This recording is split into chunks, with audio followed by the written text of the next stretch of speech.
Assalamualaikum warahmatullahi wabarakatuh. Baiklah, pada bab selanjutnya kita akan meneruskan materi kita, yaitu sistem reproduksi manusia. Seorang wanita yang mengalami kehamilan kembar bisa dibilang fenomena yang spesial. Dengan kehamilan kembar, sepasang suami istri bisa memiliki dua anak sekaligus. Kehamilan kembar itu dibedakan menjadi dua.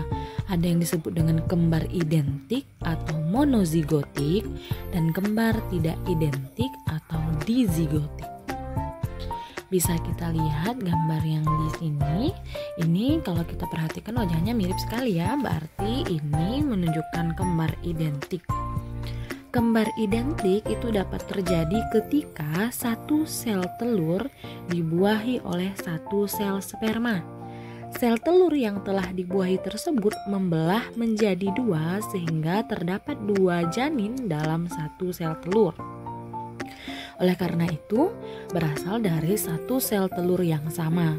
Kembar identik memiliki ciri fisik yang sama persis ya. Sementara itu kembar tidak identik terjadi ketika dua sel telur dibuahi oleh dua sel sperma lalu menempel di rahim ibu. Nah, kalau yang tidak identik ini memiliki ciri fisik yang sangat berbeda.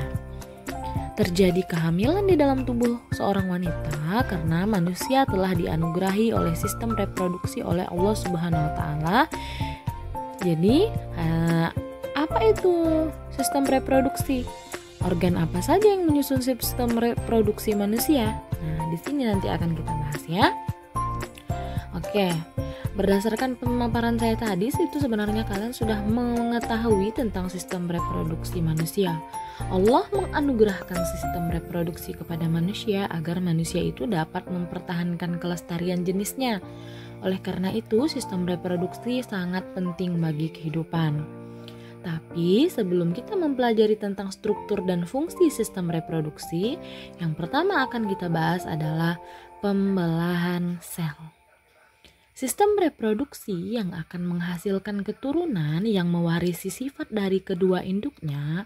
Pewarisan sifat ini terjadi karena adanya reproduksi tingkat sel atau yang lebih dikenal dengan pembelahan sel.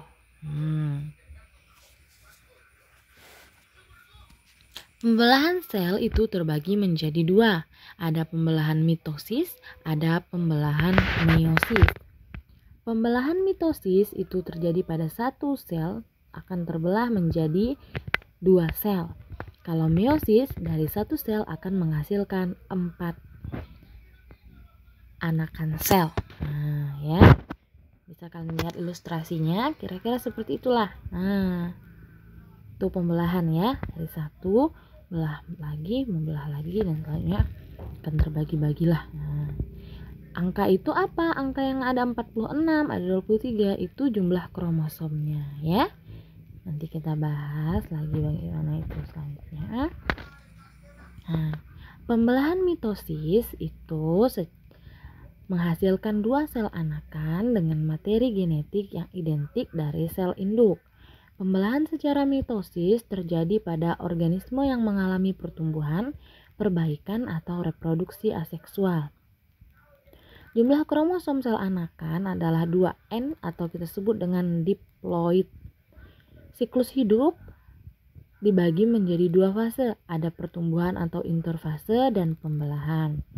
Nah, ada interfase, profase, metafase, anafase, dan telofase. Ya, kalau cara mau mengingatnya itu infro, meta, ana, telo. Nah, ya. Nanti kita bahas satu-satu. Coba kita lihat yang di atas ya. Nah, interfase, profase, metafase. Kemudian anafase. Kemudian telofase terakhir udah terbentuk ya. Nanti kita bahas satu-satu. Nih, interfase. Tahap persiapan pada setiap sel yang akan melakukan pembelahan. Tahapan yang paling lama dalam siklus sel. Terjadi proses metabolisme yang tidak berpengaruh dalam perubahan morfologi sel. Morfologi itu sisi tampak yang dari luarnya. Nah, berarti masih tetap aja organelnya seperti itu. Nah, jadi kalau misalnya kita amati secara langsung, Seperti sama aja, padahal sudah terjadi pembelahan. Terdiri dari 3 fase yaitu G1 atau GAP1, kemudian sintesis, dan G2 atau GAP2. Fase G1 itu apa? Nah, fase G1 itu terjadi pembentukan organel-organel sel dan pertumbuhan sel, ini G1. Ya, kemudian S itu replikasi DNA. Replikasi DNA itu terjadinya di mana sih? Replikasi DNA itu terjadinya di sini, di inti sel. Nah, kemudian fase G2 itu terjadilah pertumbuhan organel sel. Organel sel itu banyak. Ada retikulum, ada badan Golgi, banyak sekali ya organel-organel sel. Kemudian mitosis yang profase. Benang kromatin memendek dan menebal sehingga membentuk kromatid. Kromatid berpasangan membentuk kromosom. Membran nukleus dan nukleolus menghilang. Nukleus itu inti sel, nukleolus itu berada di dalam nukleus ya. Pada sel hewan, sentriol mengalami pembelahan. Sentriol tersebut memisah menuju kutub yang berlawanan. Benang spindle kemudian mulai mengatur diri sedemikian rupa sehingga menyerupai bentuk perencaran atau aster ya. Jadi yang di tahapan profase ini pembentukan benang-benang kromosom tadi. Benang-benang kromosomnya apa sih? Itu yang ini berwarna-warna itu. Nah, di dalam situ ya, itu di dalamnya itu kita kenal dengan nukleus. Next. Mitosis yang metafase. Tadi kan sudah mau membentuk kromosom. Kalau di metafase sudah terbentuk benang spindle yang terlihat semakin jelas. Kromosom berada di daerah ekuator sel. Ekuator itu apa? Ekuator itu tengah-tengah. Ini ekuator namanya. Nah, setiap kromosom masih terdiri dari atas 2 kromatid yang terkait pada sentromernya. Pada setiap sentromer ada 2 kinetokor yang masing-masing dikaitkan dengan benang spindle. Tuh, lihat, kita perhatikan ya. Nah, kromosom menuju tengah. Oke, kaitan pada benang spindlenya. Itu benang-benang spindlenya. Nanti akan sesuai. Ya. Sesuai urutannya. Next. Anafase. Benang-benang spindle memendek. Kromatid menuju kutub yang berlawanan. Bisa kalian perhatikan gambarnya ya. Mulai terjadi sitokinesis atau sitokinesis dimulai. Sitokinesis itu udah mau membentuk menjadi 2 sel anakan. Kalau yang masih di tengah-tengah itu namanya metafase. Kalau udah mulai ketarik ke tepi itu namanya anafase. Next, telofase. Kromatid telah sampai pada kutub yang berlawanan. Nah, kromatid menipis dan memanjang menjadi kromatin. Kumpulan kromatin akan membentuk anak inti. Terbentuk membran nukleus di luar anak inti, sitokinesis selesai dan terbentuklah 2 sel anakan. Ini nanti akan terbagi menjadi 2 karena sudah terbentuk nih 2 sel, ada 2 inti sel. Nah, ya. Oke. Kemudian meiosis. Meiosis menghasilkan sel anakan dengan jumlah kromosom setengah jumlah kromosom sel induk. Pembelahan meiosis bertujuan untuk berkembang biak secara seksual, yaitu dalam pembentukan gamet atau gametogenesis. Meiosis mengalami pembelahan inti 2 kali sehingga 1 sel diploid menghasilkan 4 sel haploid atau biasa 2N menjadi N. Sebelum pembelahan meiosis terjadi, sel mengalami fase pertumbuhan interfase pada setiap tahap pembelahan mitosis. Jadi kalau mitosis tadi kan hanya terjadi 1 kali ya. Ada profase, metafase, anafase, telofase itu 1 kali. Kalau meiosis itu terjadi 2 kali, makanya ada kita kenal dengan meiosis 1 dan meiosis 2 yang tahapannya sama, hanya saja bisa kita bedakan dari profase 1, profase 2, metafase 1, metafase 2 dan selanjutnya.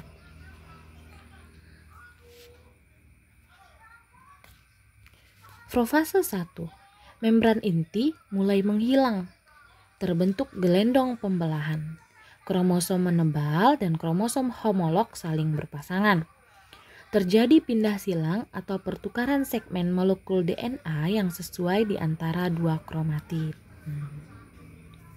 Ini artinya tahapan profase sudah mau dimulai.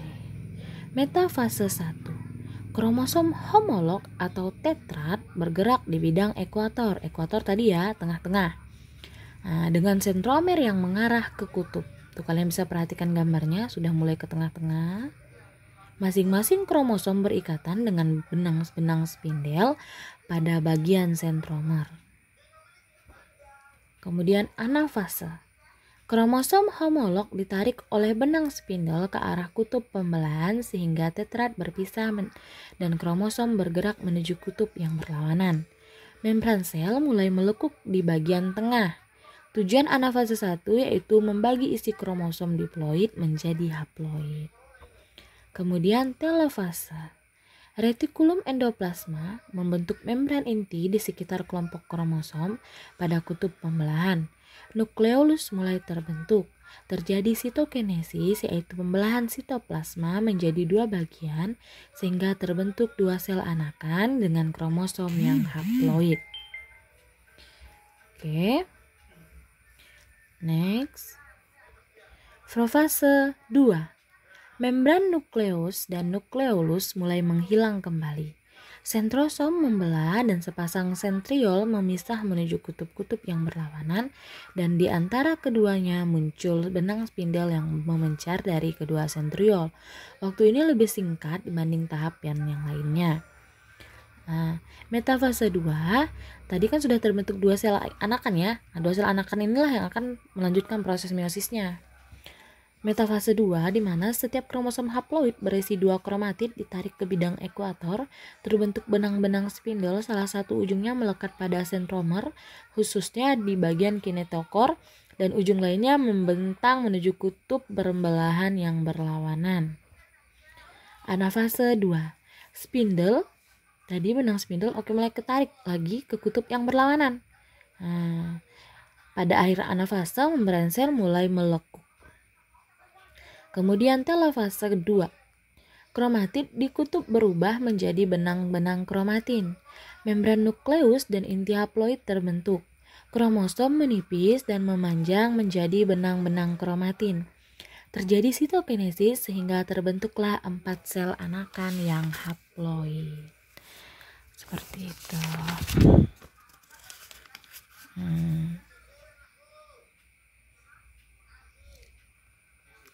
Oke, sampai di sini dulu tentang pembelahan sel. Jadi yang perlu kalian ingat adalah tahapannya prometa anatelo ya. Prometa anatelo. Kalau meiosis cuma terjadi satu kali, prometa anatelo saja. Kalau meiosis itu terjadi dua kali, ada meiosis 1 dan meiosis 2. Berarti prometa anatelonya juga terjadi dua kali. Hanya saja kalau meiosis itu membentuk dua sel anakan yang sifatnya diploid atau 2N. Kalau meiosis menghasilkan 4 sel anakan yang sifatnya haploid atau N saja. Oke, semoga dapat dipahami. Wassalamualaikum warahmatullahi wabarakatuh.